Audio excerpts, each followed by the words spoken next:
اگر ہم یہ مان بھی لیں کہ کوئی انسان لائٹ کی اسپیڈ سے بھی سفر کرے، جسے ہم سب سے تیز اسپیڈ مانتے ہیں، تو اسے ہمارے سولر سسٹم سے باہر نکلنے میں لائٹ ایئرز لگیں گے۔ اگر کوئی لائٹ کی اسپیڈ پر دنیا کے چکر لگائے، ہمارے اس ارتھ کا چکر لگائے، تو وہ 1 سیکنڈ میں 7.5 بار اس دنیا کا چکر لگا لے گا۔ اس بے مثال اور بلند سفر کے لیے جہاں فرشتوں کے پر جل جاتے ہیں، ایک انسانی جسم کو خاص طور پر تیار کرنا ضروری تھا۔ جب اس سدرہ پر چھا رہا تھا جو چھا رہا تھا، پھر اسے اللہ کے نور کی ایسی تجلیوں نے ڈھانپ لیا کہ وہ بدل گیا، اور اللہ کی مخلوق میں سے کوئی اس کی حقیقی خوبصورتی بیان نہیں کر سکتا۔ نبی کی آنکھ نہ تو بہکی نہ حد سے آگے بڑھی، بے شک اس نے اپنے رب کی بڑی بڑی نشانیوں میں سے کچھ نشانیاں دیکھی۔ کچھ لوگ دوڑ کر حضرت ابوبکر رضی اللہ عنہ کے پاس گئے اور کہنے لگے، دیکھو تمہارا دوست کیا کہہ رہا ہے کہ وہ ایک ہی رات میں مسجد الاقصی سے ہو کر واپس آ گیا۔ السلام علیکم ورحمۃ اللہ وبرکاتہ۔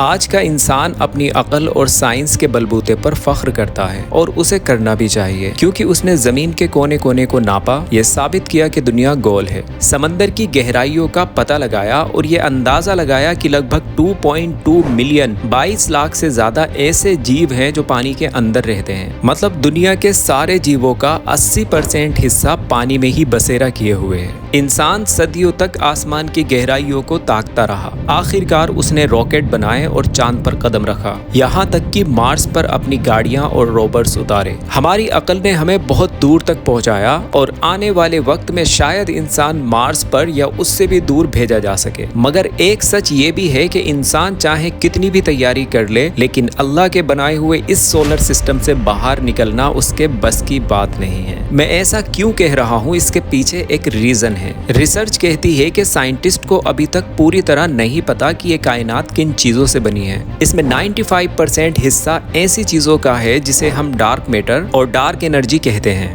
جسے نہ ہم دیکھ سکتے ہیں، نہ سمجھ سکتے ہیں، نہ چھو سکتے ہیں۔ اگر ہم یہ مان بھی لیں کہ کوئی انسان لائٹ کی اسپیڈ سے بھی سفر کرے، جسے ہم سب سے تیز اسپیڈ مانتے ہیں، تو اسے ہمارے سولر سسٹم سے باہر نکلنے میں لائٹ ایئرز۔ ایک لائٹ ایئر وہ دوری ہے جو لائٹ 1 سال میں 3 لاکھ کلومیٹر پر سیکنڈ کی اسپیڈ سے طے کرتی ہے۔ اس اسپیڈ کو آسانی سے سمجھنے کے لیے اگر کوئی لائٹ کی اسپیڈ پر دنیا کے چکر لگائے، ہمارے اس ارتھ کا چکر لگائے، تو وہ 1 سیکنڈ میں 7.5 بار اس دنیا کا چکر لگا لے گا۔ مطلب لائٹ کی اسپیڈ اتنی تیز ہوتی ہے کہ ارتھ سے چاند تک جانے میں لائٹ کو صرف 1.5 سیکنڈ چاہیے، اور 1.5 سے بھی تھوڑے کم، 1.28 سیکنڈ۔ اور ارتھ سے سورج تک جانے میں یہ تو ہم جانتے ہیں نا کہ 8 منٹ 20 سیکنڈ لگتے ہیں۔ مطلب جتنی دیر سورج کی لائٹ کو ہم تک آنے میں لگتی ہے، 8 منٹ 20 سیکنڈ۔ تو اس کا مطلب صاف ہے کہ اگر کوئی اسپیس شپ لائٹ کی اسپیڈ سے بھی چلے گی، تو اسے ہماری اس ملکی وے گیلیکسی سے نکلنے کے لیے 1 لاکھ لائٹ ایئرز، جبکہ انسان کی ایوریج لائف تو صرف 70 سے 80 سال ہے۔ لیکن آج ہم ایک ایسے سفر کا ذکر کریں گے جو ان تمام دنیاوی حدوں اور قیدوں کو چیر کر ٹائم اور اسپیس کی سیماؤں کو پیچھے چھوڑتے ہوئے زمین کے سینٹر سے آسمان کی بلندیوں تک، اور پھر اس سے بھی آگے اس جگہ تک پہنچا جہاں اسپیس بھی ختم ہو جاتی ہے۔ یہ سفر ہے اللہ کے آخری نبی امام الانبیاء محمد مصطفیٰ صلی اللہ علیہ وسلم کا۔ یہ سفر ہے الاسراء والمعراج کا، جو کوئی خواب نہیں تھا، کوئی اسپرچول ویژن نہیں تھا، بلکہ یہ ایک حقیقی یعنی فزیکل سفر تھا جو آپ کی روح اور جسم دونوں کے ساتھ ہوا۔ یہ وہ واقعہ ہے جو ایک مومن کے ایمان کا امتحان ہے، اور اس کے لیے اس کے دل کو سکون دینے کا ذریعہ بھی۔ اس سفر کا ذکر اللہ تعالیٰ نے اپنی مقدس کتاب قرآن کریم میں فرمایا ہے، اور اس کی تفصیلات صحیح بخاری، صحیح مسلم اور حدیث کی درجنوں کتابوں میں بکھری ہوئی ہے۔ تو آئیے اپنے دل اور دماغ کو کھول کر اس عظیم سفر کے ہر قدم کو قرآن اور صحیح حدیث کی روشنی میں سمجھنے کی کوشش کرتے ہیں۔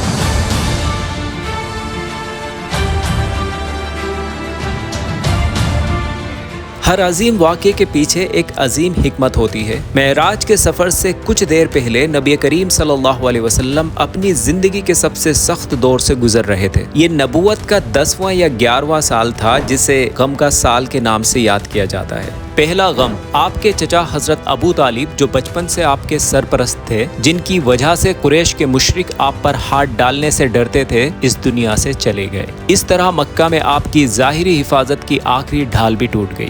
دوسرا غم، آپ کے چچا کے انتقال کے محض کچھ دن بعد ہی آپ کی غم گزار وفادار بیوی اور اسلام کی سب سے پہلی محسنہ حضرت خدیجہ رضی اللہ عنہا بھی اس دنیا سے رخصت ہو گئی۔ آپ کے دو بڑے سہارے اور ہاتھ تھامنے والی ہستیاں چھن گئیں۔ تیسرا غم، جب مکہ کے پتھر دل لوگ ایمان نہیں لائیں تو آپ ایک بڑی امید لے کر 80 کلومیٹر دور طائف چلے گئے۔ آپ نے وہاں کے سرداروں کو اللہ کا پیغام سنایا، لیکن انہوں نے نہ صرف انکار کیا بلکہ انہوں نے شہر کے آوارہ لڑکوں اور غلاموں کو آپ کے پیچھے لگا دیا۔ انہوں نے آپ پر اتنے پتھر برسائے کہ آپ کے مبارک پاؤں سے خون بہہ نکلا اور آپ کے جوتے خون سے تربتر ہو گئے۔ یہ وہ دل دکھا دینے والا منظر تھا جب آپ نے اللہ کے حضور فریاد کرتے ہوئے وہ مشہور دعا کی، اے میرے رب، آج تجھ سے گلہ نہ کروں، تو نے مجھے کن کے حوالے کر دی؟ ساتوں آسمان لرز گئے، عرش کانپ اٹھا۔ یہ انسانی طور پر انتہائی بے بسی، اداسی اور دل توڑ دینے والے حالات تھے۔ اسی غمگین اور نا امیدی کے لمحے میں اللہ تعالیٰ نے اپنے محبوب بندے کو زمین والوں کی اذیتوں سے نکال کر آسمان والوں کی محفلوں میں بلایا۔ یہ ایک تسلی تھی، ایک انعام تھا، ایک عزت افزائی تھی۔ اللہ کا یہ پیغام تھا کہ اے محمد صلی اللہ علیہ وسلم، اگر زمین والے آپ کی قدر نہیں کر رہے تو آئیے ہم آپ کو دکھاتے ہیں کہ عالم بالا میں آپ کا کیا مقام ہے، آپ ہمارے یہاں کیا مرتبہ رکھتے ہیں، آپ ہمارے لیے کتنے محبوب ہیں۔ اس بے مثال اور بلند سفر کے لیے جہاں فرشتوں کے پر جل جاتے ہیں، ایک انسانی جسم کو خاص طور پر تیار کرنا ضروری تھا۔ اس کا آغاز ہوا ایک ایسی سرجری سے جس کا تصور بھی انسانی عقل کو حیران کر دیتا ہے۔ The opening of the chest, سینہ چاک کرنا۔ صحیح بخاری اور صحیح مسلم میں حضرت انس بن مالک رضی اللہ عنہ سے روایت ہے کہ رسول اللہ صلی اللہ علیہ وسلم فرماتے ہیں، جبرائیل علیہ السلام میرے پاس آئے جب میں کعبہ کے حتیم میں سو رہا تھا۔ انہوں نے میرا سینہ چیرا، گلے کے نیچے سے ناف تک، پھر انہوں نے میرا دل نکال کر ایک سونے کے برتن میں رکھا اور اسے زمزم کے پانی سے دھویا، پھر اسے حکمت اور ایمان سے بھر کر واپس رکھ دیا۔